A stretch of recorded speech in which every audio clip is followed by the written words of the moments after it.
ఇప్పుడు నేను చూపించబోయేది ఏంటంటే ఇది కొబ్బరన్నం అండి. కొబ్బరన్నం అంటే కొబ్బరి తురుము వేసేసి వండేసింది కాదు. ఇది కొబ్బరి పాలుతో చేస్తారు. ఇది కొంచెం కష్టం కానీ ట్రై చేస్తే వర్త్ ఇట్ అనమాట. సో ఏం చేయాలంటే ముందర ఒక గిన్నెలోని కొంచెం నూనె పోసుకొని మనం బిర్యానీకి మసాలా దినుసులు ఎలా వేస్తామో అలాగే వేసేసుకోవాలి. తర్వాత సన్నగా తరిగిన ఉల్లిపాయలు, తర్వాత క్యారెట్, మటరు, మీల్ మేకరు ఇవన్నీ వేసి కాస్త దోరగా వేయించుకొని తర్వాత అందులో అల్లం వెల్లిపాయ ముద్ద వేసి కొంచెం పచ్చివాసన పోయేదాకా వేగించి అప్పుడు మనం కొబ్బరి పాలు అనమాట. ఇక్కడ నేను 3 చిప్పలు తీసుకున్నాను. 3 చిప్పల కొబ్బరి పాలు తీసాను అనమాట. సో నేను 2 గ్లాసులు బియ్యానికి 4 గ్లాసులు పోస్తారు మామూలుగా పెసరు, కానీ నేను దీనికి 3.5 పోయాలి. ఎక్కువ పోయకూడదు, లేకపోతే జావ అయిపోతుంది. ఇవన్నీ సగంగానే కొంచెం పచ్చిమిరపకాయలు అన్నీ వేసేసి కొబ్బరి పాలు కొలత తీసుకుని నేను ఇక్కడ చూడండి ఏ గ్లాస్తో అయితే బియ్యం తీసుకున్నానో అదే గ్లాస్తో మనం కొబ్బరి పాలు కొలిచి పోసుకోవాలి.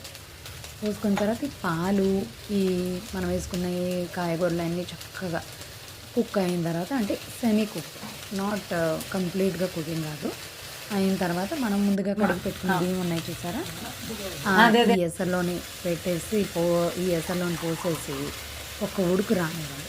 ఈ పక్కన కుక్కర్ కూడా పెట్టుకొని మీరు దాన్ని ముందలే రెడీ చేసుకోండి. ఒకసారి ఒక్క ఉడుకు రాగానే ఈ వేడివేడిగా ఆల్రెడీ కుక్కర్ వేడి అయి ఉన్నది కదా, అందులో పెట్టేసి 3 విజిల్స్ రానివ్వండి. ఫస్ట్ 3 విజిల్స్ వచ్చిన తర్వాత ఒకసారి చెక్ చేయండి, పైనుంచి కింద కలిపి చూడండి. చూసి అది ఉడికిందా లేదా చూడండి. ఒకవేళ దేంటి ఉడకలేదు అని అంటే మళ్ళీ మీరు ఇంకొక విజిల్ రానిచ్చుకోవచ్చు.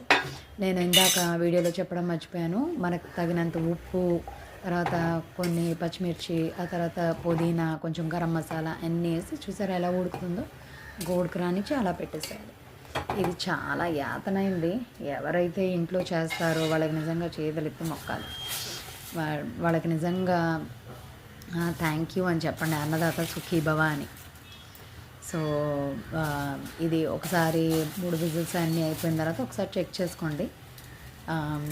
ఫస్ట్ వీడియోలో స్టార్టింగ్లో నేను ఒక చిన్న గిన్నెలో తీసి పెట్టాను చూసారా, మా ఇంట్లో నేను ఏదన్నా వండితే ఫస్ట్ తొలిది దేవుడికి పెట్టి ఆ తర్వాత మేమందరం తింటాం అనమాట.